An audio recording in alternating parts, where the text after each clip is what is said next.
Oh no, ladies and gentlemen, this is not a test. We are being invaded from within. This may be a lot of things, this moment we're living through, but it is definitely not about Black lives. And remember that when they come for you, and at this rate, they will. Yeah, that's right. Black people asking for rights, that's a declaration of war. Last year, African Americans were shot by police at more than twice the rate of whites. When people say Black lives matter, that doesn't mean blue lives don't matter. It just means all lives matter. This isn't a matter of us comparing the value of lives. This is recognizing that there is a particular burden that is being placed on a group of our fellow citizens.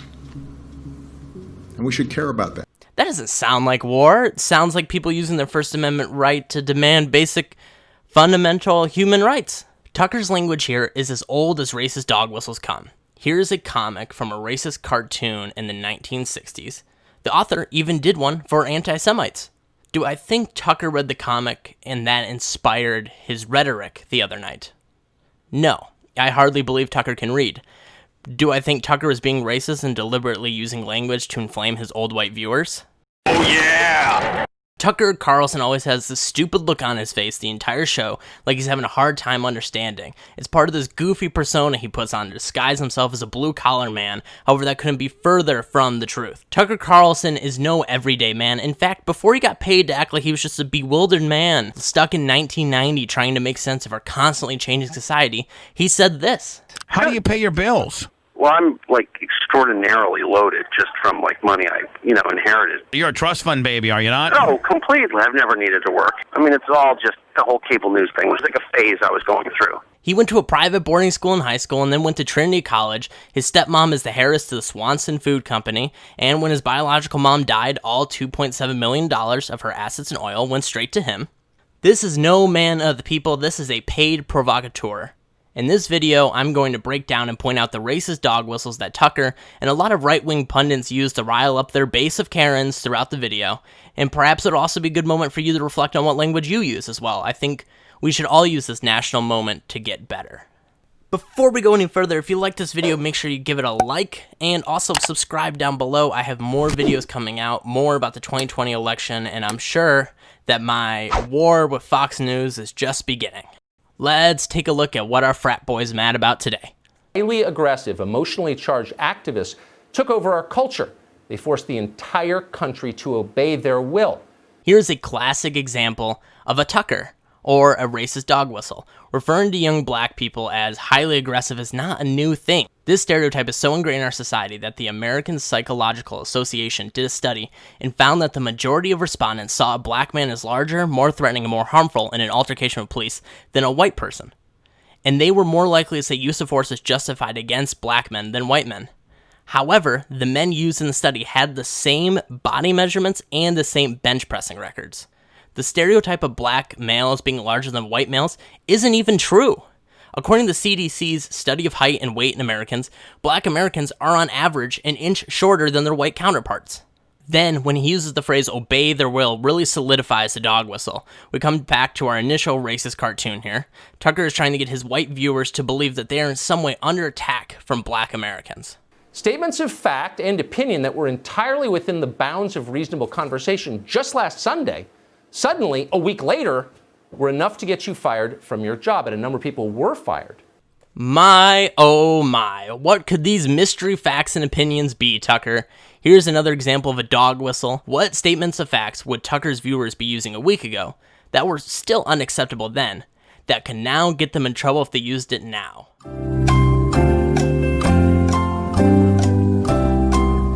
I guess it'll always just be a mystery, but surely it couldn't be racist overgeneralizations about the black experience in America. As the violence there raged, some Democratic leaders in Minneapolis came to a conclusion that didn't, on the surface anyway, make intuitive sense. What their city really needs, they decided, is less law enforcement. In fact, no law enforcement. So they began to demand that Minneapolis, quote, defund the police. So this isn't a dog whistle, but it is stupid. Does the defund the police movement need a lesson in branding and marketing? Absolutely. But Tucker claims his show is all about the truth and all cutting through the BS and telling his viewers the inconvenient truth whether they like it or not. So there's no way this self-proclaimed truth finder, Tucker Carlson, would mislead us like this. Here's an excerpt from an op-ed from Stephen Fletcher, a city council member in Minneapolis. We can reimagine what public safety means, what skills we recruit for, and what tools we do need and what tools we do not need. We can play a role in combating the system of white supremacy and public safety that a death of a black and brown lives has laid bare.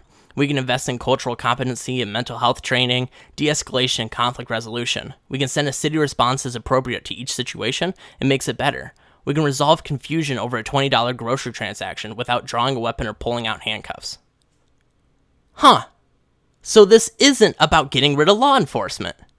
This is about rethinking public safety to make sure that police's role is narrowed, relieving the stress off of them, and helping Americans get the appropriate response to their problem for better public safety. Who would have guessed that our truth finder, our truth teller, Tucker Carlson, would mislead us like this? This lie, this fib, receives the Bill O'Reilly Award for completely misleading his viewer base into thinking the purge is coming to Minneapolis.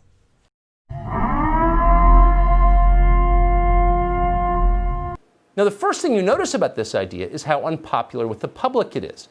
Almost nobody in the country supports it.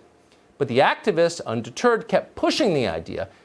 Gosh, Tucker, you're so smart. How could these naive idiots not understand that people don't want the purge? It's almost like that's not even what activists actually want. Police department. Abolition of it? What did I say? Yeah. We don't want no more police. No Is more. that clear? I do not support the full abolition.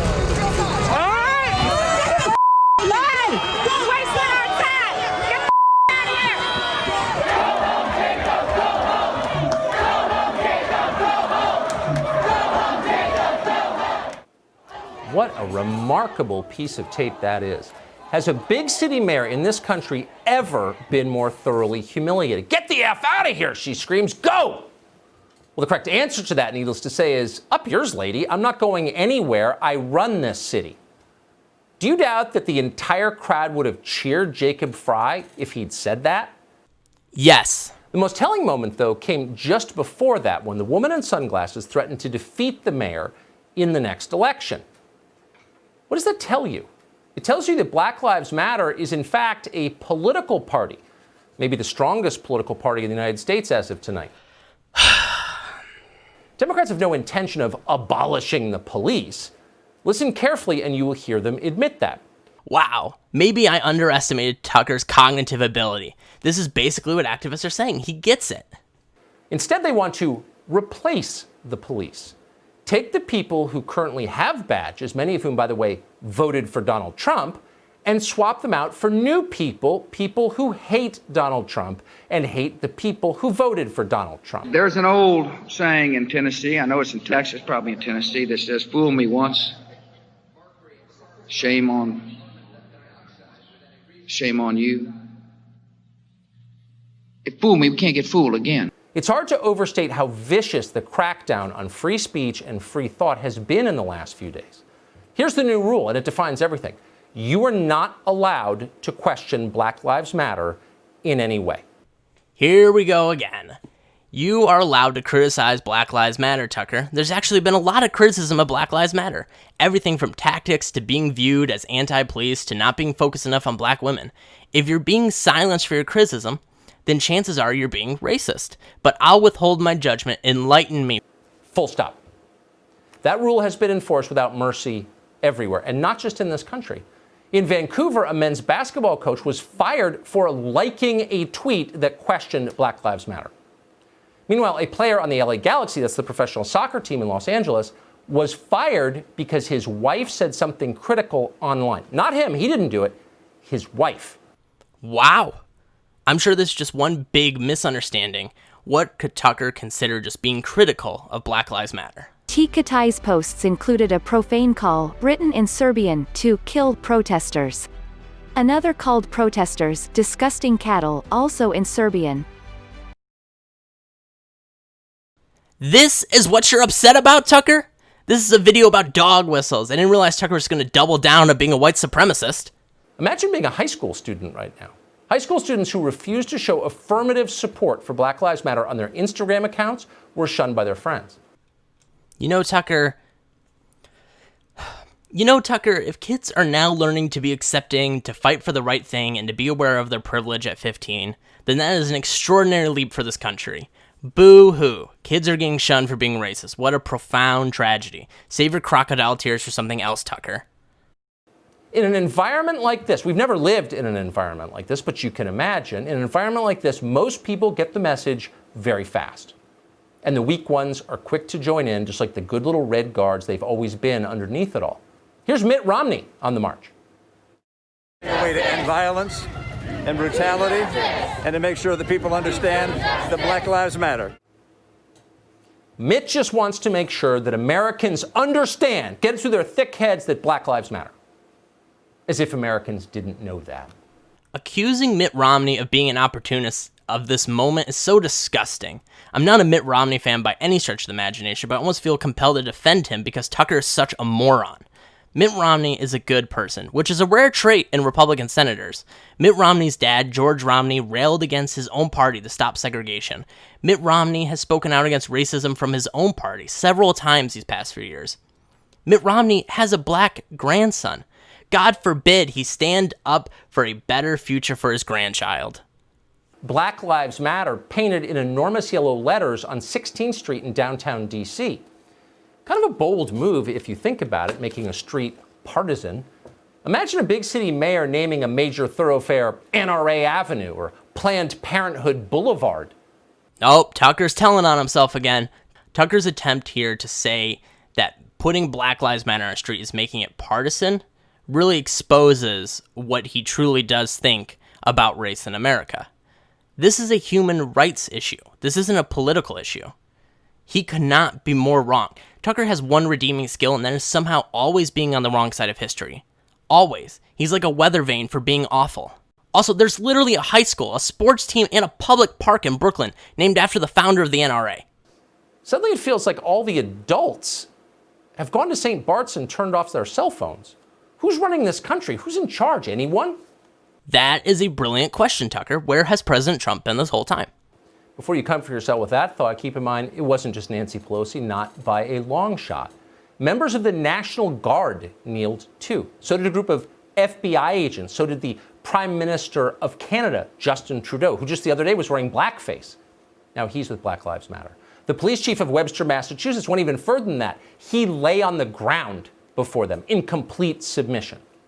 Every time Tucker says in submission, he's stoking the flames that there's some race war here, that us whites are under attack by our black overlords. Tucker's trying to push this narrative that the oppression of black people is a form of self-defense, because if he doesn't, the ruse is up. His viewers, who really only watch him to validate their own views, would have to acknowledge that the current way things are in America is oppressing people of color, and they are perpetrators of that oppression. This may be a lot of things, this moment we're living through, but it is definitely not about black lives. And remember that when they come for you, and at this rate they will.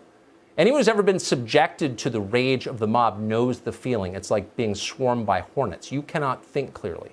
And the temptation is to panic, but you can't panic. You've got to keep your head and tell the truth. Tell the truth. If you show weakness of any kind, they will crush you. They will come for you. Black people will come for you. Leave it to Tucker Carlson to make something as simple as Black Lives Matter into a race war. If there's still any doubt in your mind that Tucker Carlson is a white supremacist up until this point, well, here you go. Ask Drew Brees. By some accounts, poor Drew Brees is on his fourth apology for the crime of defending the American flag. He decided to apologize, and now they're using him as a propaganda organ. Hostage tape after hostage tape. At a moment like this, there is no advantage in cowardice, in being Mitt Romney. You think you're saving yourself, you're just empowering the worst people who hate you. Before you know it, you're confessing to crimes you didn't commit. Don't start. Tell the truth. And the truth is, this is a good country. Tucker was so close to being right for once. America is a great country, and yes, we have our flaws, but we're trying to fix them. That's what Black Lives Matter is about. Yes, it's painful, and yes, it's emotional. No one likes to admit that they were wrong or that they were part of the problem, but it's going to move this country forward. That's the American spirit. Drew Brees isn't being held captive by Black Lives Matter. He's growing. Americans are good people who just want the best for each other, and this national moment shows that. This country was founded on the fly by a bunch of great men who had a lot of great ideas, but were flawed themselves. No one is perfect, and America will never be perfect. But we don't need to be perfect. We just need to be better.